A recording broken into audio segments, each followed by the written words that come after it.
R.I.P. Dante Barksdale. This is Corey, and this is the O The Anthem podcast. Good afternoon, everybody. It's Rob. Welcome to episode 354 of the O The Anthem podcast. Coming to you from the hashtag OTA LA studios, high above the 110 freeway in downtown Los Angeles, California. Thank you for joining us. By us, I mean, of course, me and my buddy Alfalfa from the Little Rascals. My hair has not been cooperating today. I don't know. People who have grown their hair out a little bit in the pandemic will know that some days it just does not play along. But yeah, I basically have this little part going on right now. Yeah, I was going to say, it's not Alfalfa as far as the one bit in the back, but I could always down and divided down the middle. I could always do it like this. Everybody, welcome to Wilhelmina and Rob, the O The Anthem podcast. But yeah, anyway, so a lot of stuff to get into this week. Off the top, of course, it is Martin Luther King Jr. Day today as we record it. Yeah. So if it wasn't for, the entire world burning down, I figure we would have more to say about it. I think that the best way we could have possibly honored Martin Luther King is to vote out Donald Trump and have someone else be inaugurated. I imagine he'd be happy. If he was around today, he'd be happy with that. Yeah, I mean, I'm sure there'd be some torn emotions. I know that, listen, I'm a realist. MLK was a bit of a philanderer. He loved women, liked some weird sex stuff. I'm sure Donald Trump appeals to him on that level. Yeah. I don't know that he's into pee-pee. It's like a weird thing that Donald dislikes. I don't know. Different age. Not here to judge. But I do know that, the whole causing the Aryan white supremacist uprising that then invades the Capitol going to be on his no list. Yeah. I'm going to assume be pretty high up there, I'd imagine. I would think, on the one hand, you got to think, hey, super excited that the people are getting vocal and active. Also, though, a lot of nonviolence, very much on the nonviolence, and also very much on the white supremacists are bad. So I think happy Joe Biden's coming in. Yeah, I would say. I mean, and, they talked to his son today on CNN, so it seems like he's happy that Joe Biden is taking office. So yeah, I also think if he were alive, by the way, fun fact. 92 years old. 92 years old, reasonable age to still be alive. Born in the same year as what other famous historical figure? I saw this on your story, yes. So I know Anne Frank. Anne Frank, which is a reminder, by the way, you may have a grandparent that is 92 years old. Both the Holocaust and the Civil Rights Movement have happened within their lifetime. Welcome to real history. Sadly, unfortunately, that's where we are. But, I'd like the post I think his daughter put up, which was like, don't forget, my father would be 92. He'd still be alive, except for he was assassinated. Someone killed him because they hated him. So be careful. A message, I think, out to some people. Be careful about who you're celebrating today. Maybe in response to Fox News or Fox Networks putting up a MLK Jr. post. Be like, hold on now. Yeah. Hold on now. You don't get to do that. It's like... Well, I would say it's like the N-word, and only certain people can use that, but they also use that word. So, I'm not sure they'd understand my meaning if I said that. But to those of you who are in solemn remembrance today, sorry. Solemn's not really one of the moods I get into. But definitely remembrance, definitely thinking about an icon that I got to write, in part, my company's social media posts and the email that we sent out to everybody today. And I think I did a draft and then I was like, somebody go through here and put the brakes on this draft. Because it was very much like wordy. It wasn't so it was wordy, but it was a little bit of like, despite the actions of a motivated few this week, the Capitol, our temple of democracy, will once again and be just very much flourished language, and a lot of it was going on. But I was very proud of like the sentiment of Martin Luther King would look at the world today and not be happy, but I think he would be happy that we are still today continuing the work that he began, and now for the next 4 years at least, I think we can continue in earnest the work that he began. Well, and I started the show by remembering Dante Barksdale, who was one of the prominent members of the Safe Streets campaign in Baltimore, and he was murdered this weekend. Oh, I didn't know he was murdered. I'd seen that he was dead, but Yeah, so I mean, it's not quite the same as Dr. King. It's a different type of outreach and a different type of community service. But what I liked about where this day has sort of gone is sort of a day of service. Yeah. And I think that that's a very valuable, we can all live in the shadow of his service. Mm-hmm. And I think that's the most appropriate way to honor him. So if there's any way that you can help in some sort of way in your community and the people that you love, then do so.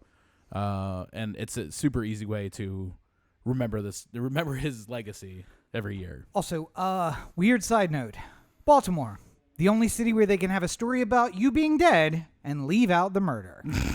My Baltimore corner thing isn't working. Damn. All right. I did the Baltimore corner drop, but didn't work. Didn't take. Oh, well. So moving on to the news of the week, if you will. Well, one other thing before we get too deep, just because I have had to move away for a second or two here.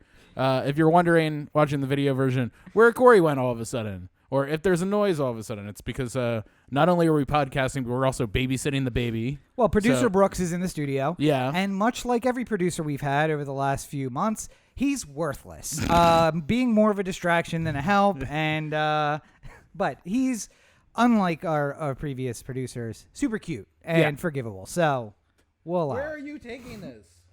Yeah. So if now he's trying to take his bed somewhere else. trying to go in the other room with his bed. So you guys are loud. I'm done. I want to How go am to I sleep. supposed to sleep?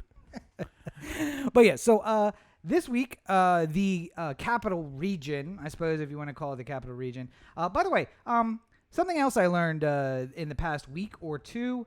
People do not know the difference between the Capitol, T-O-L, and the Capital, T-A-L. Yeah. Using it interchangeably. For those at home, the T-A-L is the city, which is the seat of government for a nation or state. T-O-L is the building in which the legislature meets. And sometimes also the governor has an office there, as in Maryland, I think they do. But the Capitol building is not only being surrounded by fencing and by National Guard troops, as you can see in this image directly to the side of me here. But the Capitol with a TAL is also being surrounded by fences and National Guard troops, generally speaking. So it's an interest. Also, again, in that little blurb that I wrote out, I wrote the longest historical peaceful transfer of power, or the longest recorded historical peaceful transfer of power. And that's true, except you don't really see a lot of peaceful transfers of power happening behind razor wire topped chain link fencing and National Guard troops. National Guard troops that now outnumber all the troops in, as Corey had corrected me, Iraq, Afghanistan, and Syria combined. Yeah. Very interesting.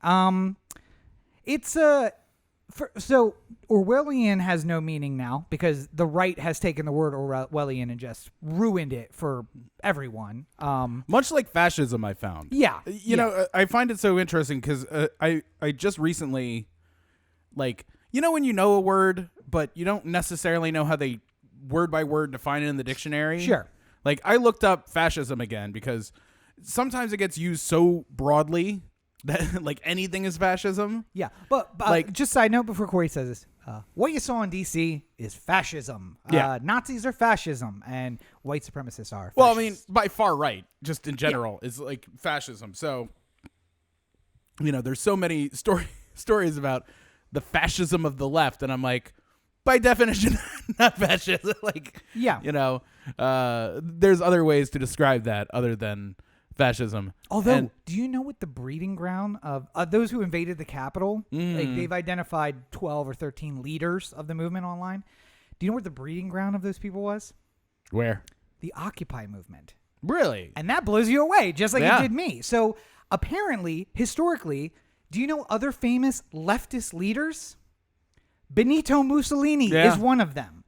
So apparently, all through history, very famous fascists start out as leftists, radical leftists who are just like, well, we can't get accomplished what we want. What we really need is just to, enforce our will on the people. Right. And that shoves them to the right.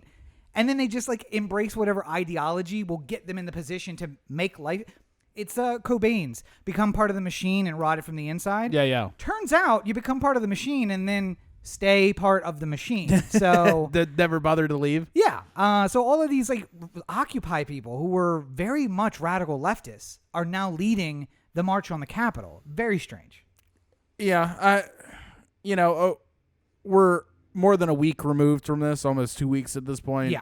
And like my feeling of being unsettled about the whole thing has not gone away. And it's gotten worse in some cases. Like I pointed out to you a video that the Washington Post put out. It's on YouTube for free to watch it. Not behind the paywall of the Washington Post. Yeah, I mean, I'm saying you don't have to go to the Washington Post and lose one of your clicks. You can go to YouTube and watch it for free.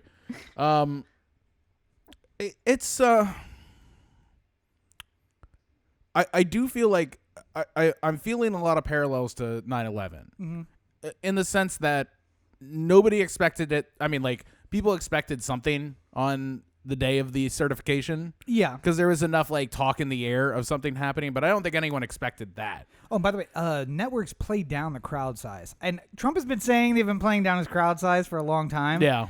But with the crowd I saw at the rally and what I saw at the Capitol were very, very different, which also makes me question whether or not they've been playing down his crowd size for a while.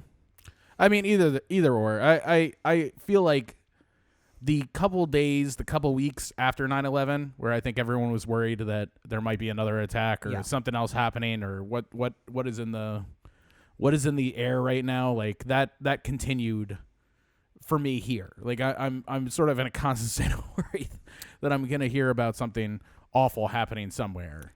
And by the way, you may need to go into a little more detail because there may be that people don't remember what that was like. Saw a post on Twitter this week that said, what if we could take our Twitter accounts and, like put some music in the background, or I could pick up my own background. And the response to that was, so we've officially reached the point where people don't remember MySpace. Right. Okay. All right. Yeah. There you go.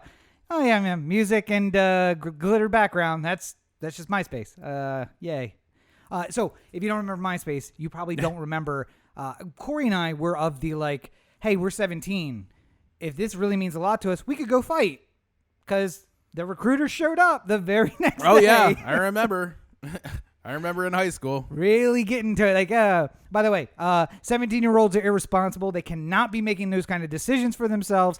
But, oh, by the way, here's a contract for the next 4 years. You want to go die? Yeah. Well, maybe die. You might be fine. I mean, lifelong mental injury, but your body may make it through fine. And there was a lot those next few days just thinking of like, if this can happen on a random Tuesday, what is life? What is the world? The next random Tuesday could be the day.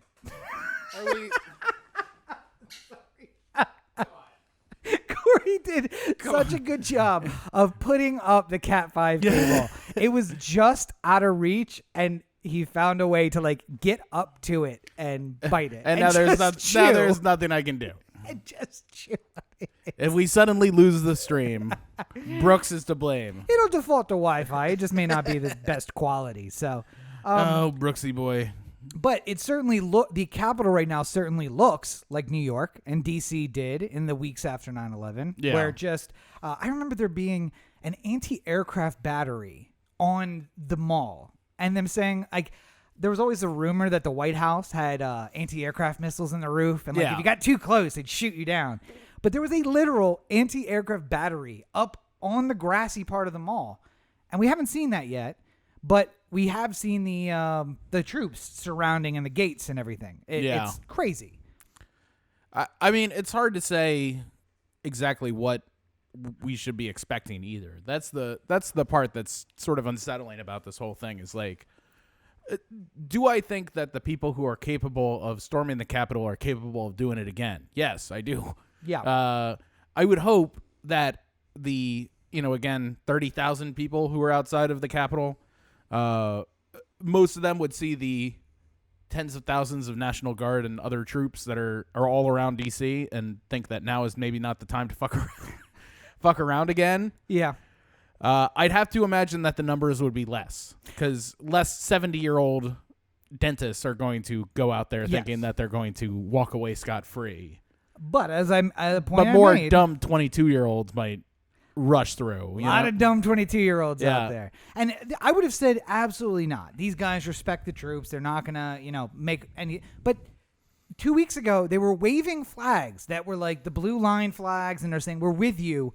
And 20 minutes later, they were hitting a guy in the head with a fire extinguisher. So it's like, listen, as long as you are supporting us, we're with you. But the moment you get in our way, now we're not with you anymore. I'd like to use a common police argument here. Oh, here we go. Yeah. And there were a couple bad apples. Oh, okay. I think that most of the people there probably respected the police and didn't, intentionally fight with the police.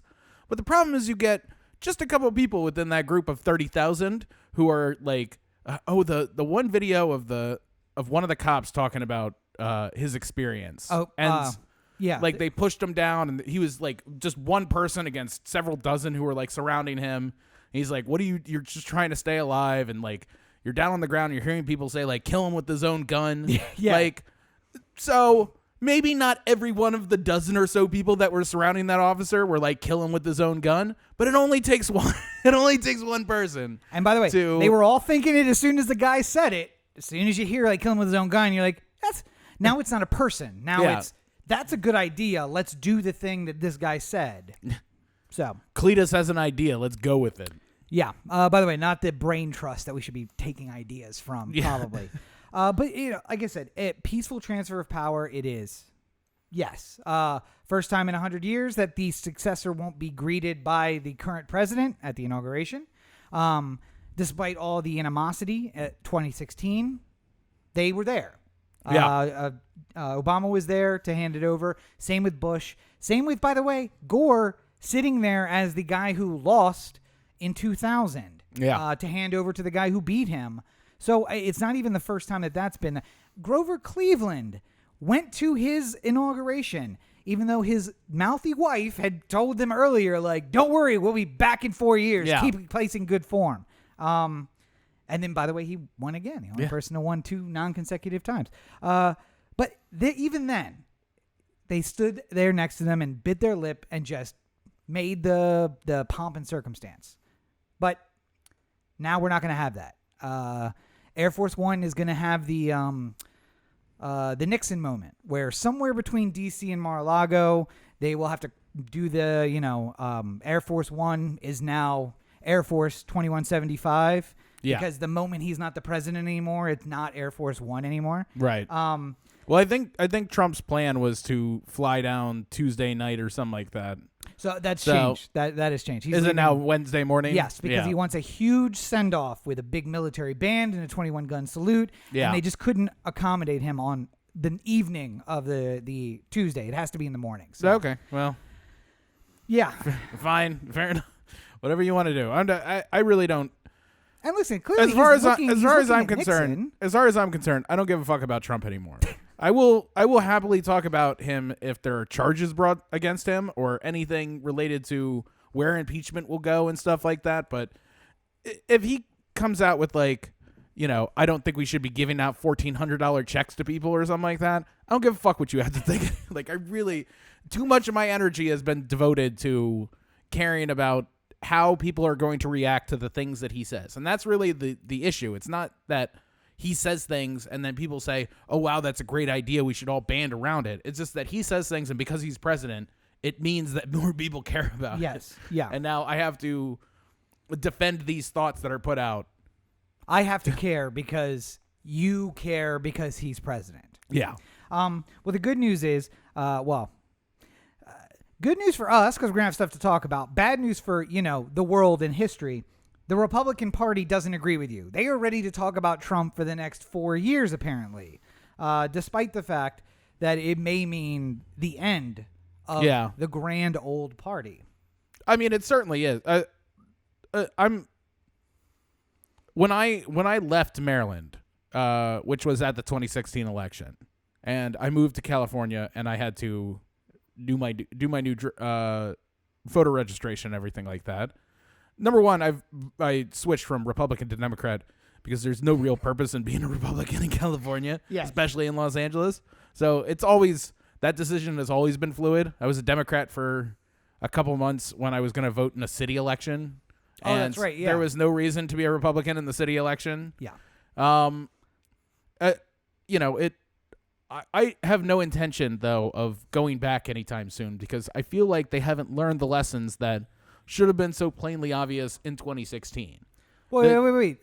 Collins said he definitely learned his lesson, and we don't need to impeach him. So I'm not even talking about Trump. I'm talking about Republicans in general. Like, if your values are so easily manipulated that you're willing to give them all up just for the purpose of the shiny new leader, then you don't stand for them. Because, I will, freedom of speech is really important to me.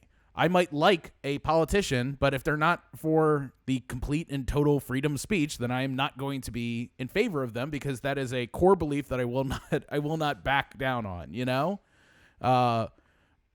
I might like somebody, but I just can't if they don't play by the rules of what they're supposed, if they're not of the party that they're supposed to be, then I don't see why everyone starts changing the party in their behalf, Like, remember when we were talking about, like, how quickly the FBI changed from, like, a Republican thing to a Democratic thing, like, for decades and decades. So it was weird. like Republicans would stand by the FBI, and it's like everything they do is right, and blah, blah, blah. And now deep state, yeah, exactly. And I'm like, where'd you guys come from? Like, and obviously it's because the FBI was examining Trump, was investigating Trump. But you do something bad, you deserve to be investigated. I don't know what to tell you. And by the way, the way to handle it is the way that Joe Biden, and again, not a Biden fan, would have liked almost anyone else other than Biden. But I get it. You get the steady old hand. Well, the steady-ish old hand that the quote-unquote is steady. Yeah, that can lead us from chaos to whatever. You don't want to go Trump to Bernie. That's a big swing. It's a big swing, and it's likely to cause Trump 2 or another Trump. Well, and, as much as I've stood by the idea that Bernie could have been the candidate, I also think that in this particular election, especially with how much Trump started hammering on socialism and stuff like that, like, it helped to have somebody who was visibly different from socialism to, like, so whenever he was just like socialist Joe Biden, you're just like, no. Joe's just like, I voted for the 94 crime bill. I was a sponsor of that. Socialist? What's wrong with you? 30 years ago, I would have been a Republican. Like, well, yeah, again, one of my favorite things I read during the election was that Barry Goldwater, who is the bulwark of Republicanism in the later half of the 20th century, would have been a Democrat now. Yeah. And, like, basically they looked at where did people who worked for Goldwater end up. One of those people was Hillary Clinton, and other people are the advisors for Biden. Like, basically they didn't move. The party moved right, and they were like, well, no, this is where I'm comfortable. Let me see if I can get this other party to come to me. And it worked. So. Yeah. But unfortunately, as much as we're not going to want to talk about Trump anymore, we're going to have to, Corey, because last week on Wednesday, the House voted to impeach Donald Trump a second time. Yeah. Which is historical. 50% of all impeachments have been Trump. Yes, and this is the thing. Corey corrected me again on, I think, Wednesday last week or sometime between then and now. But you always think of, like, Nixon, but Nixon had the fortitude to resign. Yeah, to say, okay, you're not going to get me on this list that's real short. I'm going to resign. And then you had the other extreme of that is Johnson, who dared Congress to impeach him, so they did. And then he basically called out the Senate and said, there are not a third of you who have the guts to vote with the other side. Yeah. And he avoided being convicted by one vote. So that's two very different extremes. Well, and I mean, like with Clinton, too, he was impeached by the House, and they were out to get him. They were looking for something to do. I mean, he did commit an impeachable offense, if you will. Well, he committed the a line crime. of the line is not great, and God, to be held to that standard still, but like the days when a blowjob was enough to get you thrown out of office. But I mean, like once it got to the Senate, it was more of a split house at that time, but I think the Democrats had control. No, Republicans had control, but it had gone on so long that the polling was showing that like everybody was like, if you kick him out of office, we're already done with this whole thing, and we'll be done with you. Yeah. We just want to move past it. And Bob Dole basically convinced Republicans we're going to lose in 96 if we convict him. So. I mean, it became, with how long it went on, people were just like, this is kind of stupid, isn't it? Like, so it never really raised the level of removal from office. Well, because keep in mind, the blowjob is what we talk about, but it started with Whitewater. Yeah. And then there wasn't anything in Whitewater, and there wasn't anything in the 3 investigations in between. Right. And then, Troopergate and Paula Jones. Yes. Then they finally got him deposed, and then he lied on during the deposition. And then 2 steps removed, they figured out that he lied on the deposition. So it was literally 3 or 4 years later that they finally got to impeachment. We're like, I remember being like 12, and I was like, enough. Like, God, I'm not even getting blowjobs yet, and I'm tired of hearing about this blowjob. So it's just amazing, though, thinking about it in retrospect. Again, just given our age, and we're not even that old to really like. We're not like we lived through World War II or anything like that. We don't have this vast expanse of historical knowledge, but just from Clinton to here, like they were looking for anything they could possibly impale Clinton on. Yeah. Because they really didn't like the fact that he won. And the Republicans especially were just like, this is warfare now. It was the first time that it really felt like the 2 parties were like warring tribes as opposed to... partisanship got real strong during that time. So. And just accelerated from that point on. But there was so many things where it was clear they were just trying to find something to impale him on, and the same thing happened with Obama. They try and skirt up any little thing and make it a big thing, and then yet at the same time, there's tons of very big things that Trump has done throughout the term of his presidency, and it's just like, well, that's fake. I don't want to care, but fake news, Corey. What about this Paula Jones thing? Something here. Clearly, there's something here. I'm like, goodbye. Yeah, and like I said, Biden has done as good a job as you can do, basically saying Justice Department's going to be separate. Yeah. AG is going to have the authority to do whatever he wants. Merrick Garland, by the way. Good to see Merrick Garland laying on his feet. Yeah. And by the way, we shouldn't say that. He's being nominated because Merrick's got a bad history of being nominated and not having a company. So should wait until the actual vote before we get excited about this. Although having Ossoff and Warnock and then the vice president be the deciding vote certainly helps. So, and I mean, some of the thing I like that's happening right now is the Mitch trying to find his way into the center a little bit. Yes, to have more of a position of strength here. And he put out the thing that he really likes Merrick Garland, and he's looking forward to voting for us. Oh man! See, here's the funny thing: there are probably half a dozen, maybe more, nominees that wouldn't have been confirmed. Yeah. If the Republicans had the majority, but somehow 50 plus the VP will become 85, 90 votes in the Senate. Yeah. Because they really don't have a problem with them. It's about sending a message. And if you can't send the message, then we're just going to vote with you. So it's fine. Well, look how many Trump nominees got 60, 70 votes. Yeah. There was a certain number of Democrats who couldn't vote for a Trump nominee no matter what. And then there were some who were just like, Betsy DeVos, I remember specifically, was very close. And, there was reason to be suspect of her, but she still got up to 50 votes. Yeah. There's a lot of when you come into office traditionally that you have to sort of allow them to put their team together. Whoever the new president is, you have to let them put the people around them. And the safeguard of the Senate confirming people is just to make sure that you don't put somebody completely incapable of doing the job. Like a foreign sleeper agent into the, yeah. They did well, clearly that. that's gone by the wayside. Now it's just a political pissing match. Yeah, but, a completely unqualified woman who believes that all public schools should be privatized as the Secretary of Education. That's person in charge of the public education. Valid confirmation. And that's the thing is like, this is what I hate about it. If you would have voted no, you should have had a reason to vote no. Yeah. There is no reason not to nominate Merrick Garland as AG. He is an accomplished jurist. So much, you might nominate him for the Supreme Court. He's worthy enough of the Supreme Court, so clearly. Anything about that. So AG, honestly, is probably a step down for him. But basically, I'm guessing Biden came to him and said, I need people who are names, who others look to and trust, and where it looks like I'm trying to undo what has been done. Yeah. The very first thing that needs to be undone is that you were nominated and your confirmation didn't go through. I'd really like you to come do this. And by the way, if at any point you want to step down, I'm happy to nominate you for another judicial circuit judgeship, if you would like. Well, and it opens up a seat on the D.C. circuit. Yes, it does indeed. Yeah. Which, by the way, most of those seats have been filled. And Mitch, if you thought you got a lot of judges sat, guess what's going to happen in the next 4 years? Oh, my.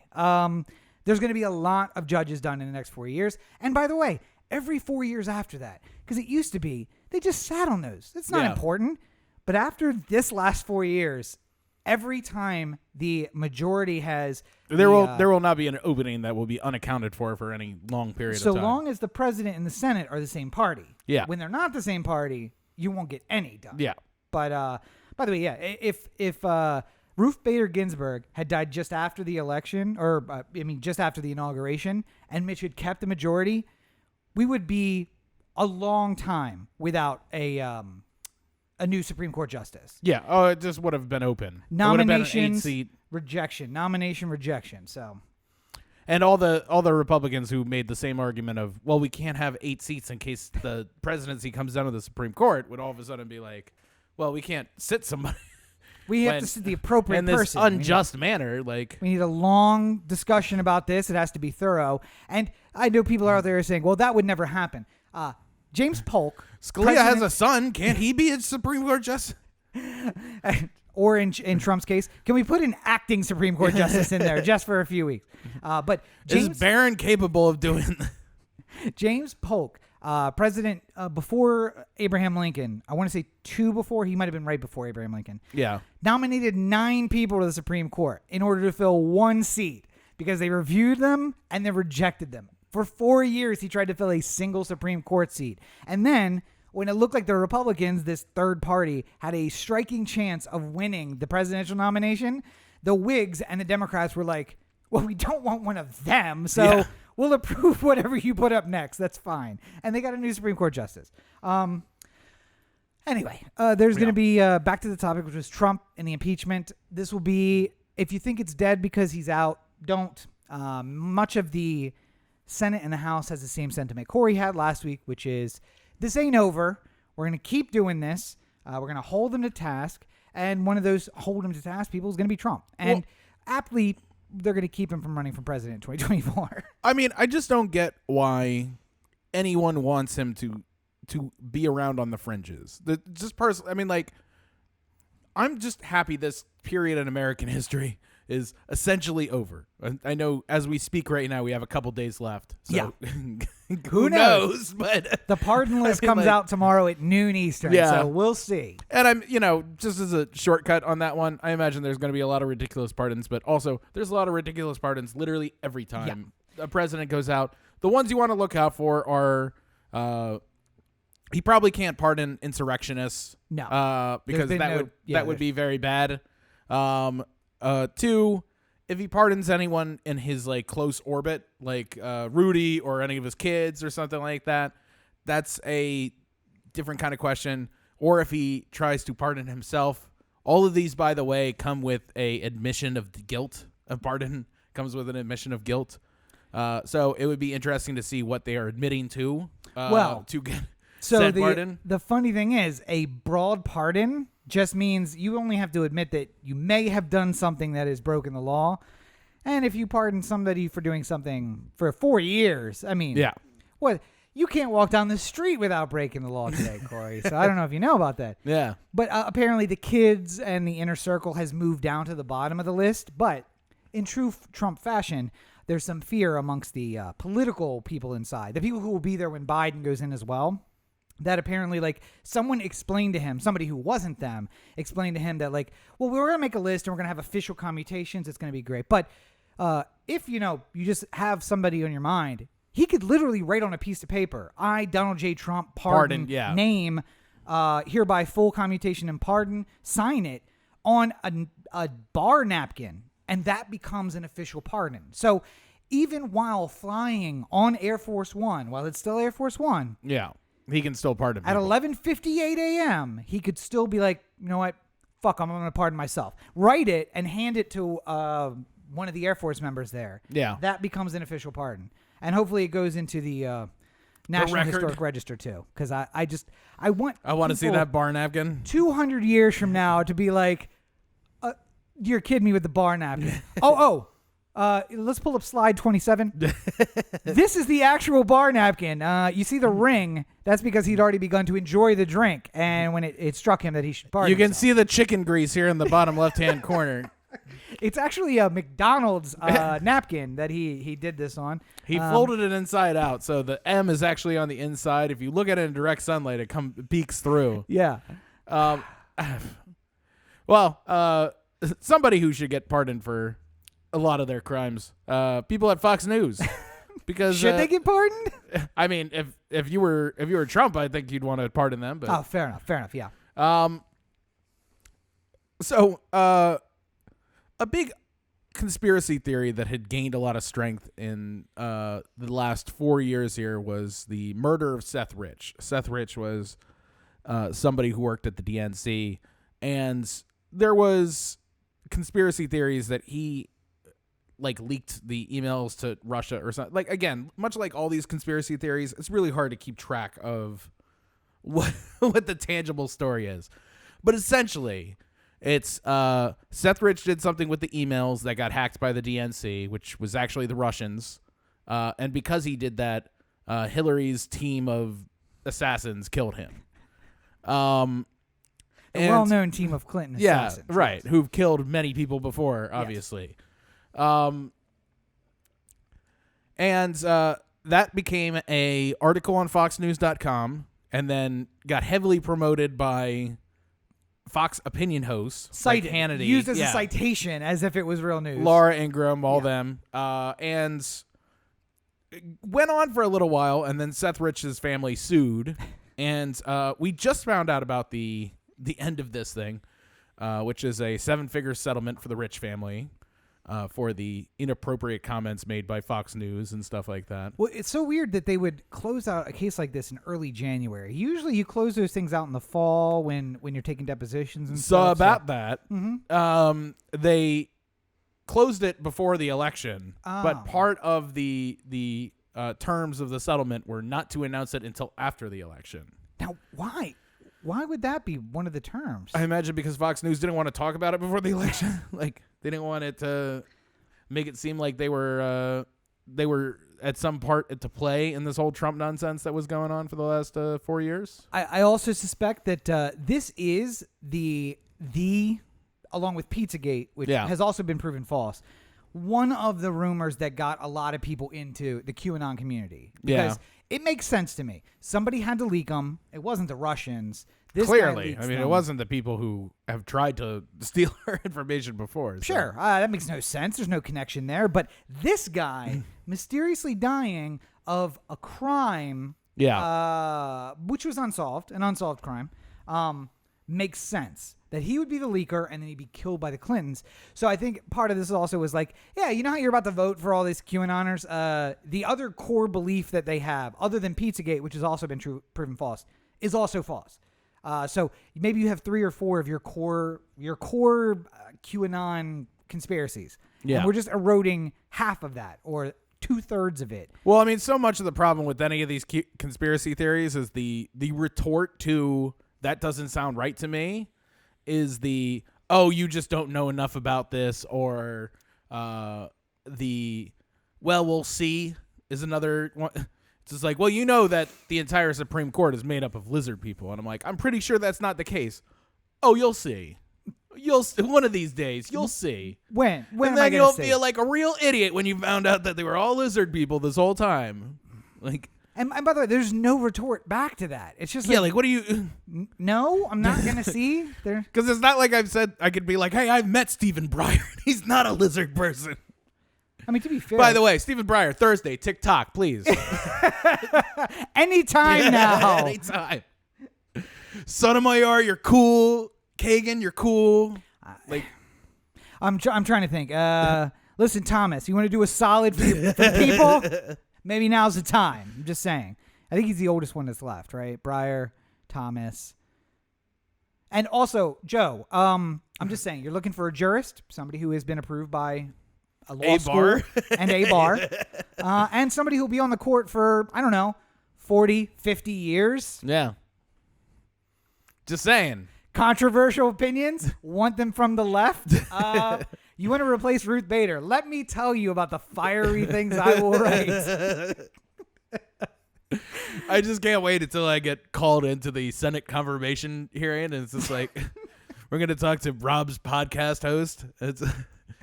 Oh, this isn't good. Okay. Did Rob say on December 13th, 2016 that all the cops should die? And I'm just like, I mean, maybe, but I don't remember. You have clearly you have the recordings. I think that's the best evidence of whatever may have been said. But I'm gonna just trust you because I don't remember. I don't remember what happened last week. How many people read the full verdict written? You want to get some people reading those things? Be like, did you see page 17 right in the middle? Guillotines, type 2 font, just right in the middle of the page. Wasn't even referencing anything above her. Broke middle of a sentence. Guillotines. Went back to whatever he was saying. It's amazing. This whole thing was about, was about something completely different. It's whether or not the USBS should pay overtime on Saturdays or sending a message. We just got to send a message. I'd make sure everybody's reading it. Bold typeface everything. Speaking of popular opinions, all of a sudden not being out there anymore. Parler was popular. Yeah, I know. Popular enough. Yes. Unfortunately, popular enough. Parler was deplatformed. It started when Google Play said, no, we can't have any more of this, followed by Apple. And then Amazon Web Services, who does their hosting, said no thank you as well. And now it is... did they find some sort of like renegade hosting platform? I seem to remember there's some sort of stopgap measure that's up now, so you can... So here's the stopgap You can enjoy Parler on the web interface or something like that. So essentially, their agreement with Amazon did not allow them to be immediately removed. Mm-hmm. They cited this, and Amazon said, okay, so I suppose we have to keep hosting you until the end of this period, which apparently is like 30 or 40 days. And that gives them time to find someone else to host it. Yeah. It's also a bunch of white guys who know nothing about actual coding, I'm sure. So they also don't know about like finding a place to host it. And so essentially, as long as you have the app, you can continue to use the app.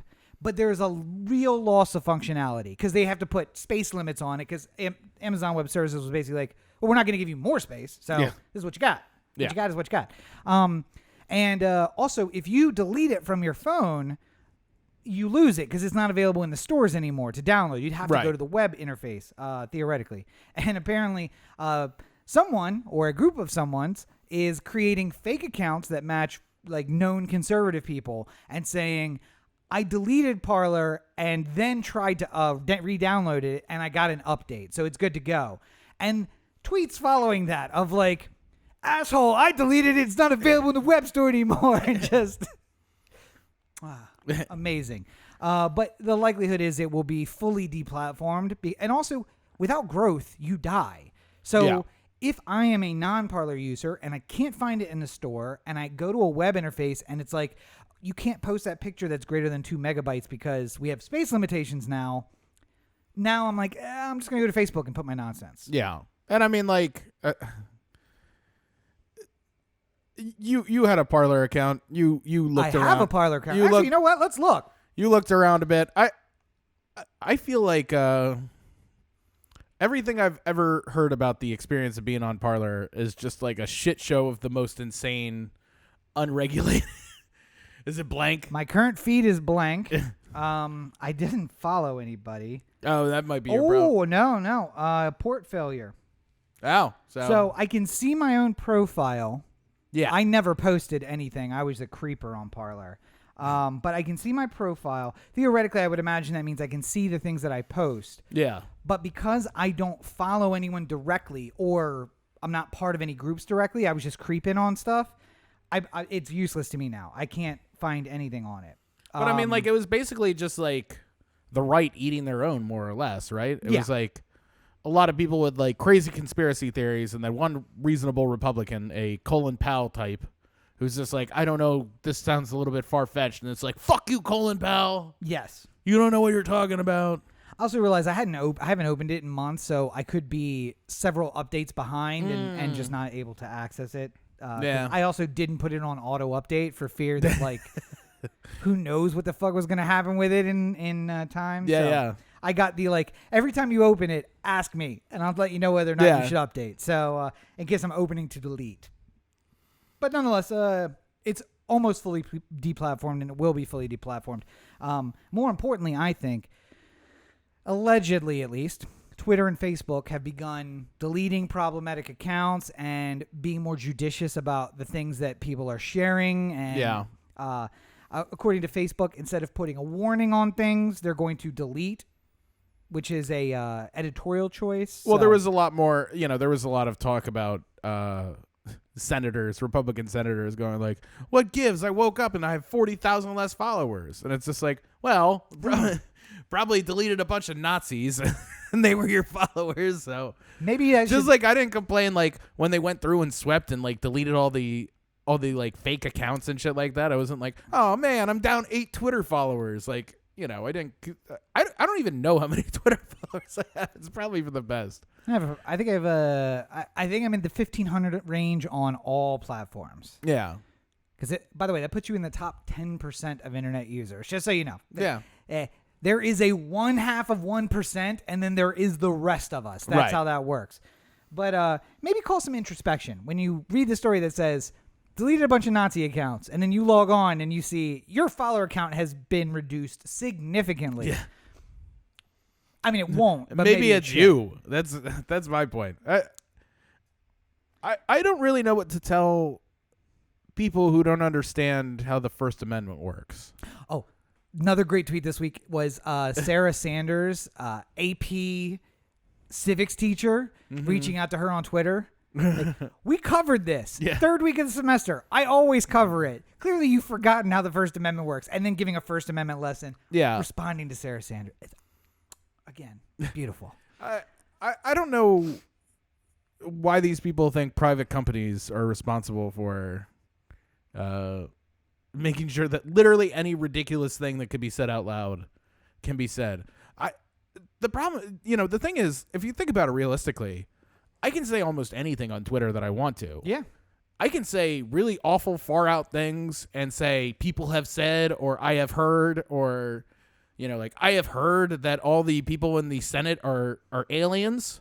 Well, I mean, that's what we call trumping a statement. It's I mean, putting the parentheses around it of someone else said this and I heard it. Yeah. I'm just reporting that I've heard this thing. Yeah.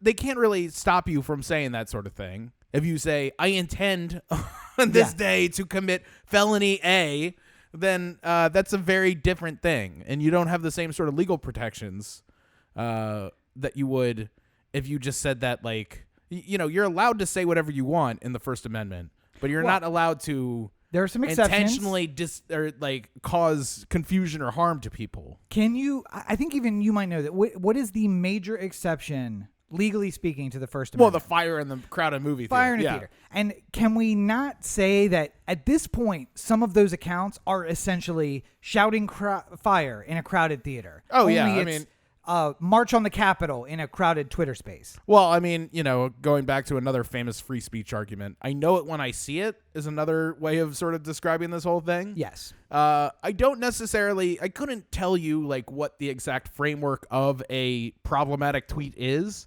but I definitely know it when I see it. Yeah. Like there's no way, I think Joe Biden is a socialist and deserves to die is a on the line statement where you're not saying that you're going to cause the death. You're not saying that, you're hoping that you have a plan in which somebody does it, but like you're right on the line there. Now, if this is tweet 7 in a series where the first tweet is my manifesto, now we've crossed, because now that's what we call justification for the thing I'm about to do. Yeah. And I mean, like, this is it. Being in America does not extend your rights to literally anything, because like I can't go into a 7-Eleven naked. Because they'll be like, have you tried? Well, I mean, maybe I could. I'm just like, by store rules, I'm not supposed to. So here's the thing. You and I could not. Lana Rhodes could absolutely walk in any store she wants to naked. Yeah. Not know who that is. It's a porn star. It's a very well-known porn star. Oh, okay. The name's fresh on my mind because on Call of Duty, it's a very, like, every other lobby I'm in with, like, Lana Rhodes or Johnny Sins or a bunch of people, and I'm like, that's got to be a porn star, right? Like it's got. These are just people who are not original enough to come up with their own names. Yeah, good way of coming up with the way that you know that name. Yes. The Call of Duty. I read a story about it recently on a Call of Duty. I was reading an episode. I was reading an issue of the New Yorker, and I heard about her. But nonetheless, she's really been changing the game in terms of how she. Jenna Jameson could walk into any store in the country. Yeah, and for the most part, shop fully nude and no one's going to say anything. Right. Corey Baker may have some people have some complaints, but he walks in naked. It's all relative, but who shaved that bear? They're only saying that because you're over the hot dog tray, just feeding hot dogs into your mouth.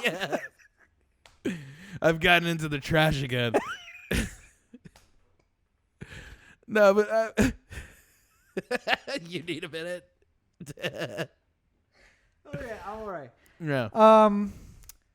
Anyway. Yeah. So. But I mean, like, like, if I went into 7-Eleven naked, I shouldn't be surprised if they kick me out and call the police. They're within their legal limits, their legal rights to do so. Mm-hmm. They can say that you are not an acceptable customer. You must leave. They can call the police if you refuse to do so. Like, all these things are things that you could do. Like, there's. And if you point at the no shoes, no shirt, no service, and you're like, shirt and shoes, they also have the right to be like, that's guidance. It's not, this is our policy. Right. Pants are also required. Yeah. With the unsaid portion of that policy. The pants are assumed. Yeah. But they can also, by the way, anyone can refuse you service for any reason. Yeah. So long as they're not saying, hey, you look gay, so we're not going to give you, oh, wait, no, that's okay. That is actually okay. Yeah. It's we don't serve white guys here. That's not legally now protected. We're not legally protected. Yes. But there are very few reasons why a business cannot just be like, I don't want your money. Yeah. Go away. Race, age, sexual orientation is not one anymore. Gender is one where you can't serve unless you have historically only served one gender. It's part of a historic policy. Although that is getting wrapped up real quick too. Yeah, I mean, like there were like Augusta was one of those famous, like, we've only had white men here before, so we're only trying to keep white men. Mm-hmm. And that one lasted about as long as it possibly could before the forces of progressive nature started raining down on them, and they're just like, maybe it's not worth the dying on this hill. Also, if you have questions about Western civilization at all, which policy did Augusta give up first? Men of color or women?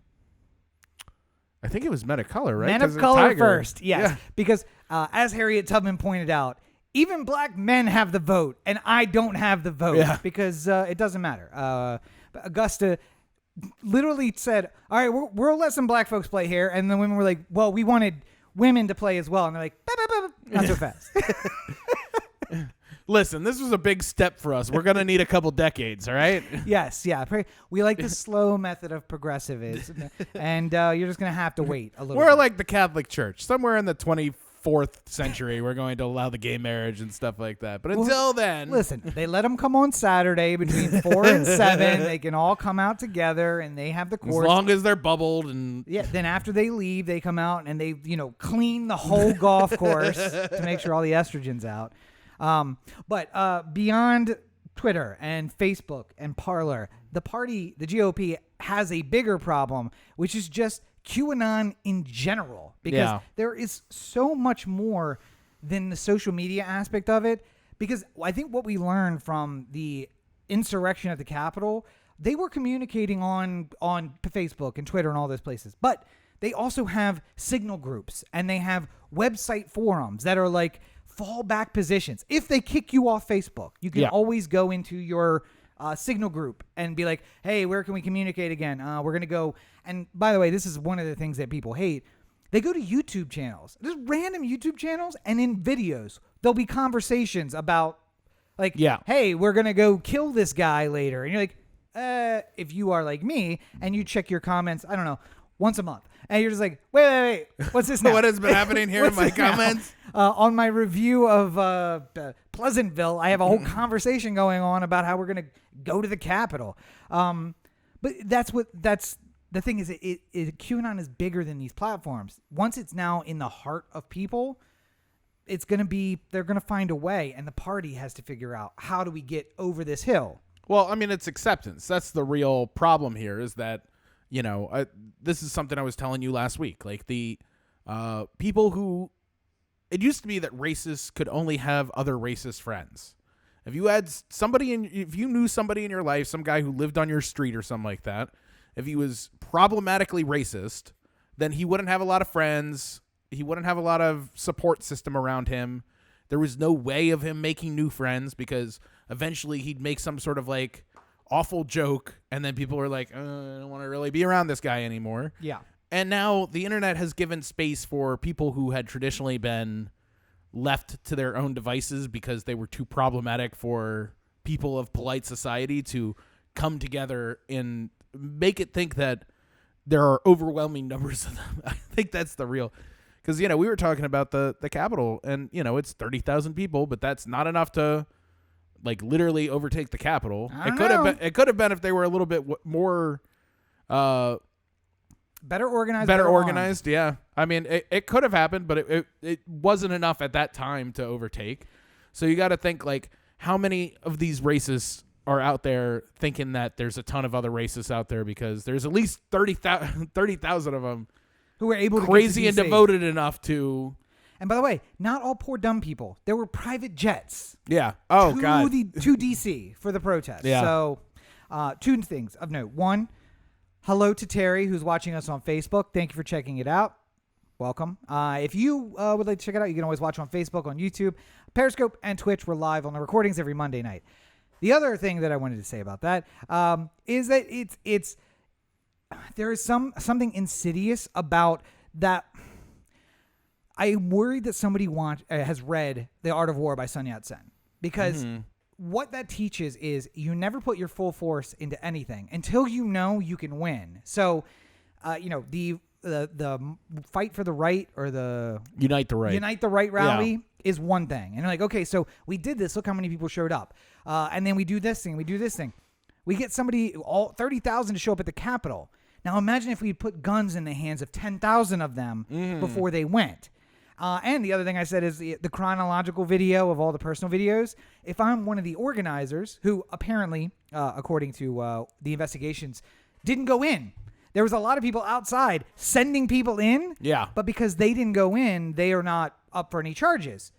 That's an organizer. That is not what I would necessarily do. But if I thought ahead, that's what I would do. Because I'd be like, we're not going to win today. But what I want to see is, who can I trust to go in? And I'm watching those videos, and I'm like, kid trying to start a fire in the trash can. I want him and 100 people like him. Reasonable adult saying, no, we're not going to set fire to this hallowed building. We can cut him out. He doesn't need to come next time. Or the guy who takes a piss in Nancy Pelosi's drawer. Like him. Let's get more of him. Reasonable guy who walks in, looks around for a second, and leaves. We don't need him. Yeah. And now we come back the next time. And again, going back to the start of this, it turns into 9/11, where I have this overarching feeling like something is going to happen because of that. And also because the Republicans can't get rid of QAnon, because right now there are 2 congressmen who are avowed QAnon believers, one of whom, Marjorie Taylor Smith. You may remember her. Marjorie Taylor Greene. That's right. You may remember her because, as Corey accurately portrayed, if things were different, I would have probably dated her at some point. She's that kind of crazy. She's nutso and vocally nutso and short and blonde. And that's a fat salami baseball right down the middle. I can't help but swing at it. And also, she's going to impeach Biden on day one. File articles of impeachment. At 12:01 on Wednesday, which will be 1 minute into his administration. Yeah. But I think that's funny, and nothing's going to happen because the House is Democratic, so, nothing. But it means that to those QAnoners, Joe Biden being in power is equal to whatever, or worse than whatever Donald Trump did. Yeah. Because his impeachment is foolishness. Why are we even going after this? Fake news. All fake news. But for Biden, 1 minute in power is 1 minute too much. Yeah. An abuse of power. Yeah. We need to impeach him. Okay. And you said he'll say, "What's up?" to the Chief Justice. And it's just like, nope, they know each other. Collusion. I see this. It's all happening. I can see it all. Joe Biden and John Roberts know each other, not in my watch. By the way, John Roberts, nominated by W, Republican his entire life, very much a conservative, but maybe the deep state. Because he's been voting pretty liberal recently, and I don't know if I like all the things I'm seeing. I like how when I was a kid, everything was good and evil. If I didn't like it, it was evil. Yeah. Like, I like Coke. I don't like Pepsi. Coke is good. Pepsi is evil. Mm-hmm. And people would be like, why is Pepsi evil? I'm like, because they are. It exists. Yeah. No reason. Just because I feel like it. There's a lot of that's going on with QAnon here. It's like, I don't like you, and I don't know why, but I've come up with a reason, and this is it. By the way, some of those videos from somebody told me that you once said hello to Whoopi Goldberg on The View, and I hate Whoopi, and now I hate you by proxy. I hate you. But some of those videos, like there was one where they find Cruz's desk. Yeah. The guy reads 3 lines of the speech, and he's like, "Cruz was going to sell us out after all." Then he reads a few more lines, and he's like, "Oh no, he was with us." No, we need to go find him. He was going to... And I'm like, as you're reading the speech, you're reacting as if each line stands on its own. Yeah. As if this entire speech is not Arizona. I object to Arizona's electoral college vote. Because they do stand... the white supremacists have for a long time taken bits of what Donald says as placid indication that he's okay with them. Yeah. Like, he'll start off his statement like... I completely disavow them. They're awful. Racism has no place in this America. Good people on both sides, though. Good people on both sides, though. And they're just like, all right, so everything he said before was just to, like, get the media off his back. But the last part is what he really means. Like, now, I although I haven't been on Parler, I have been on TikTok. Yeah. And the left has their own. I'm not going to say they don't have their own people. There was a series of TikToks analyzing that at Nancy Pelosi's press conference announcing the impeachment, apparently to the side, there was a journalist who put his hand up on a wall. And at some point, you guys can't really see this, his first finger slips down and ends up doing this against the wall. And a whole series of TikTok posts about how this guy is secretly a white supremacist who's trying to send a message. He's in the far right edge of the frame, and I'm like, I gotta far find, right, yeah. I'm like, I gotta find the source video. So I go find the source video. Literally, you can barely see him, and he has his hand resting up there for maybe 5 minutes. Yeah, and then the finger comes down. And I'm like, he's the worst at sending secret messages. If this is his secret message, but we have those people. They're not so scared about doing it. Like there was a thing I sent you about Kyle Rittenhouse at a bar with a bunch of Proud Boys. He's just like, yeah, let's do it. Like there was no. By the way, no concern. Kyle Rittenhouse, who's facing trial for murder. Yeah. Just and throwing at up 17 at a bar getting drinks with Proud Boys. It's all good. It's know. all good. But here's the difference. Listen, my probation officer doesn't get on Twitter. They don't. No matter how radical the leftist may be, Yeah. I can look at that video and be like, okay, that's too much. It seems like the other side doesn't have that. It's just like, you know what? You know what? He is. Deep state. John Roberts, deep state Democrat. Also, like maybe I just take this personally from my long history of being an Orioles fan, but sometimes you just got to accept you lost. Like, there's no, have there been games that the Orioles have played where I feel like they got cheated? Yes, I watched the Jeffrey Mayer game. Yes, I do. Right. I do have these moments where I felt like we got screwed or something like that in some sort of way. Yes, Corey did say on Twitter that we should drive up to Connecticut and find him at his house. It's really there. Go look for it. Didn't say that on Twitter. But he furiously scrolls back at his timeline. Just scrub. I just don't want my Twitter taken away from me. I need it. Also, how am I supposed to find out what's going on?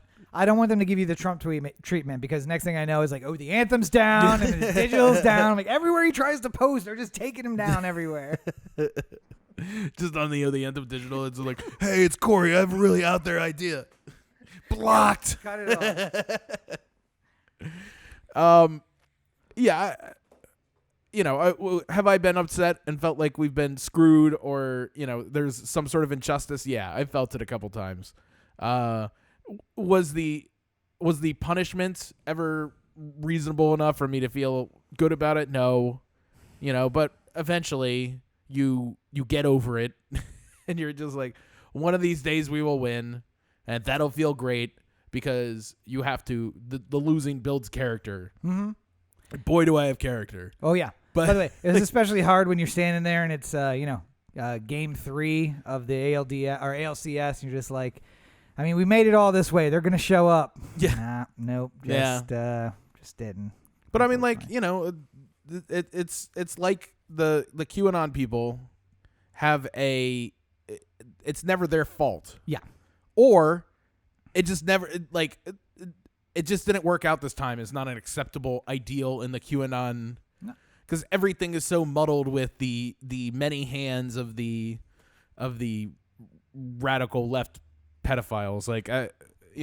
P.S. QAnoners, your signal conversations are now ending up in the hands of the FBI, which means even in your own group, secrets cannot be kept after the fact. Yeah.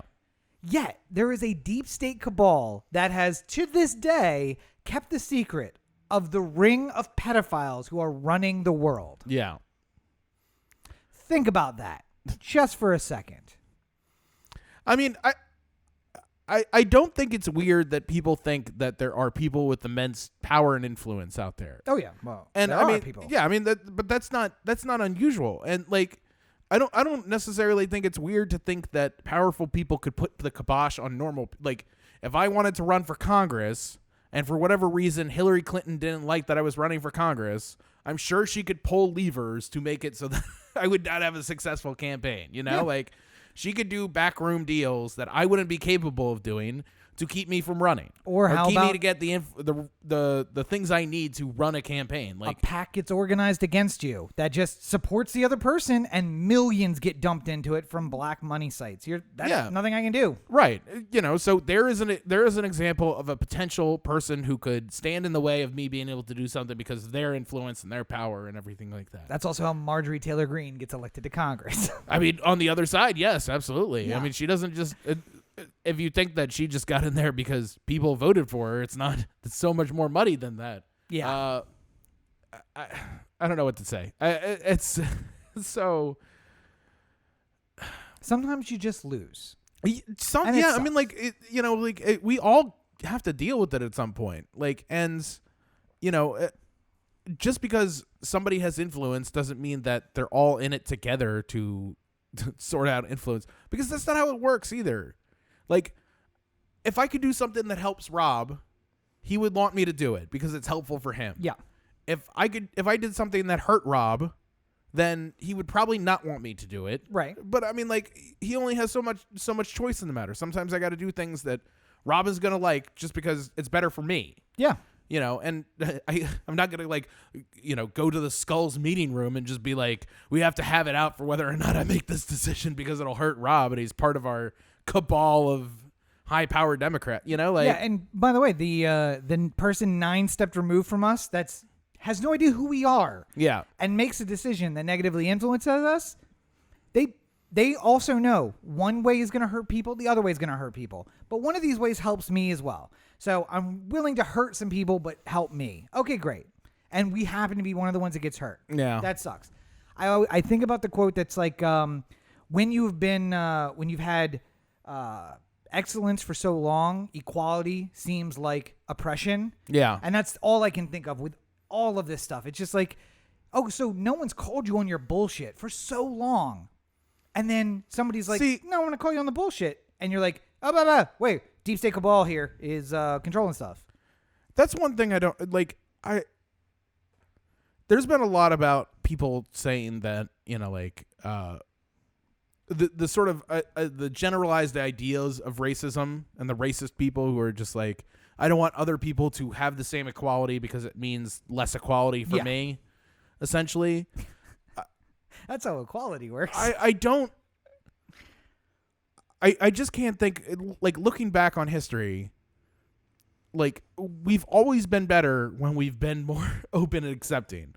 The more people we have of different types of backgrounds and, you know, ethnicities or genders or whatever, the better off we are. Yep. You know, baseball got better once the color barrier broke. Like, there's no way you can argue that the game would have been better if there was no Willie Mays or Ken Griffey Jr. or Hank Aaron or any of these people.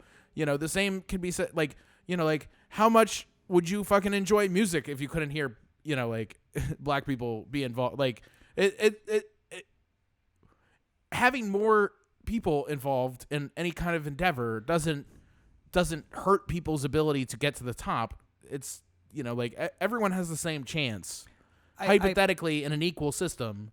I had this out with somebody about writing, in fact. Yeah.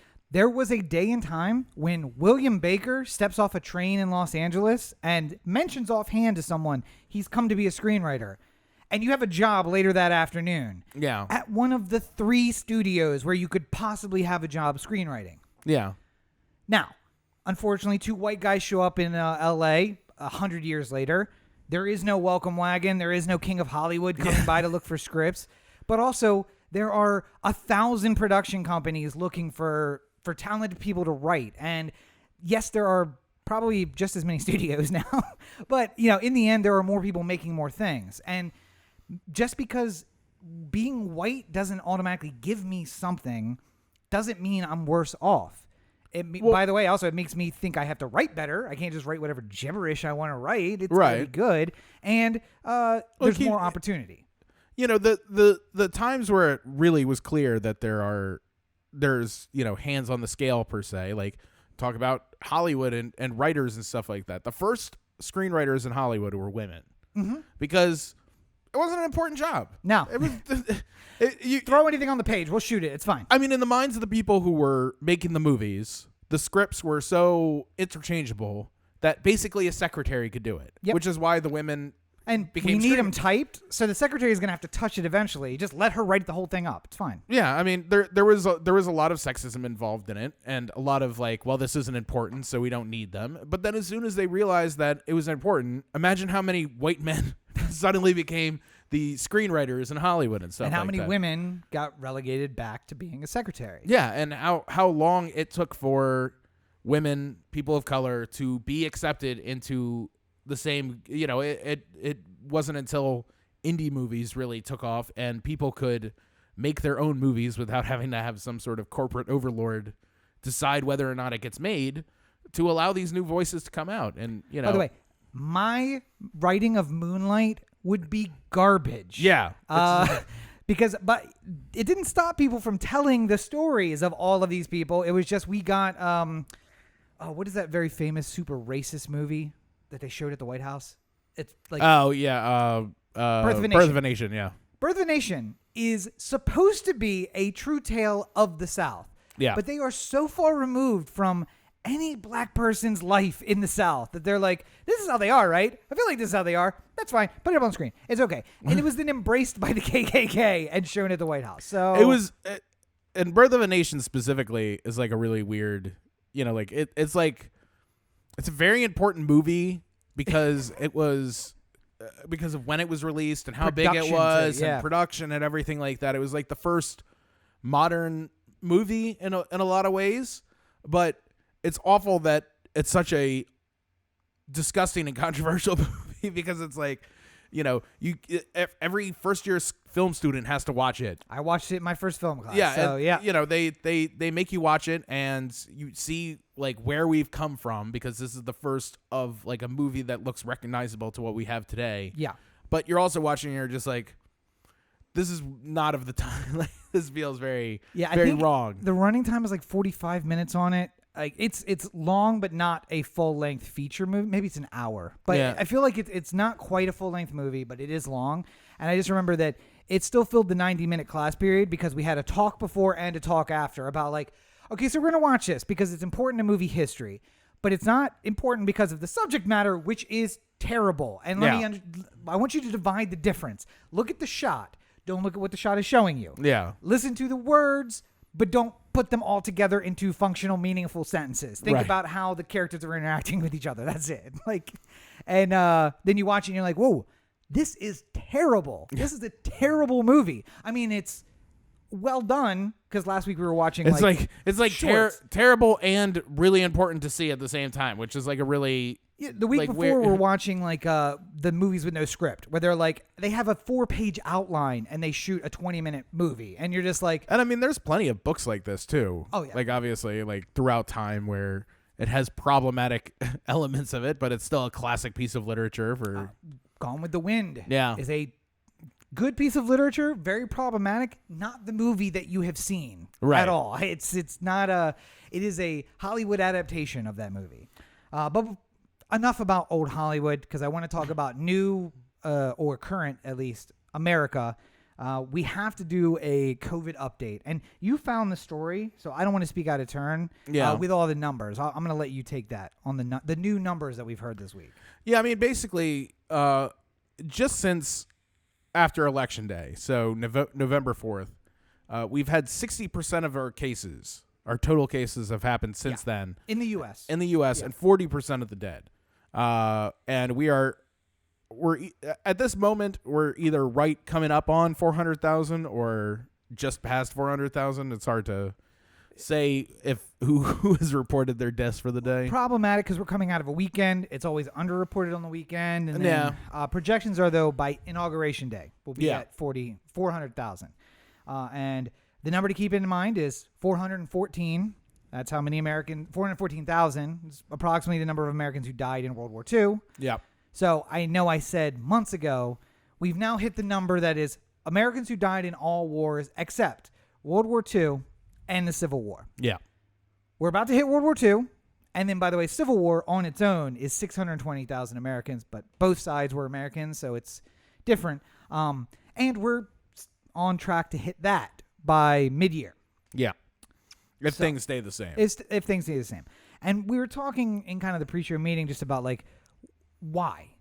And I think that there is a couple of causes. One, Election Day, everybody who had been so stressed, all the more liberal people who had been so stressed, so focused, finally were like, okay, we can relax a little bit. But the message should have been, no. Yeah. We can relax about the long-term health of the country. We need to be very fastidious about the short-term health of the country. I mean, I really think that people have stopped caring. That's true too. And I mean, like specifically in California, if you look at the graph of like the cases here in California, to me, in my mind, it feels like there's a moment in time where the French Laundry happened. Yeah. And at that moment, people were just like, well, fuck it. If he's going to go to dinner. Are you saying Gavin Newsom is to blame for all of this? Because I'll stand by that. I think that may be true. I'm not saying that he's responsible for like, but here's the problem. Like, if you have somebody who is doing doing all the right things, Joe and Biden? making a good example and stuff Joe like Biden? that, sure. Staying in your basement and then doing rallies where everybody's in cars and far away. Yeah. Mhm. Yeah. I mean, like that. It will cut down on the number of people who die. There is no way that you can say to me that Gavin Newsom going to the French Laundry didn't eventually lead to somebody saying fuck it and then getting sick and then somebody dying because of it. Mm-hmm. And I don't know how he can be okay with that. Like, in his mind, I'm sure he's just like, oh, they're just crucifying me for no good reason. But, he hasn't. I haven't seen him apologize for it. No. I haven't seen him, or like in a serious manner. I think there was like a half-hearted, like, well, I'm sorry that I've disappointed people or whatever when it came out. But, There's a me, petition you should see, Corey, that you'll probably be interested. it just really feels like, like it sort of spiritually, I guess, like in the air. It felt like people were just like, well, fuck it. Yep. If he's not going to play by the rules, then why am I spending all this time like... Well, and around the same time, we got the vaccine update, too. And Yeah. people were just thinking like, all right, so, well, fuck it. Sometime here. next month, I'm going to get vaccinated. Yeah. So They said 20 million people by New Year's. how would that not be me? How am I not in that group? Yeah. Yeah. Have you seen my TikTok following? Ironically, those guys probably do have vaccines because they bought them on the black market. Yeah. And those who did get them, and God bless my parents. My parents both they've gotten their first dose, so good for them. But now I'm starting to hear but we got the vaccine. I'm like, but you got the first dose of 2. It's very important that we continue to stay locked down until then. So there's even like kind of 2 levels to that. It's, yeah, we have a vaccine. You ain't getting it for a while. Oh, you got it? Great. You need another one. And then, oh, by the way, you really need everyone to get it for it to matter. Well, yeah, and I mean, like, part of the problem is that the vaccine doesn't keep you from getting COVID or giving it to other people. It keeps you from getting very sick from it. Probably, yeah. Now, there's some of the research says it keeps you from getting it. So, but it doesn't stop you from being a container for the virus and going and spreading it around until your body gets rid of it. So, like, the infection never sets in, but it's in your lungs and you're virally shedding while your body fights it off. And then you don't get the symptoms. You don't have the 14 days. It's more like 48 hours or less. You won't even know.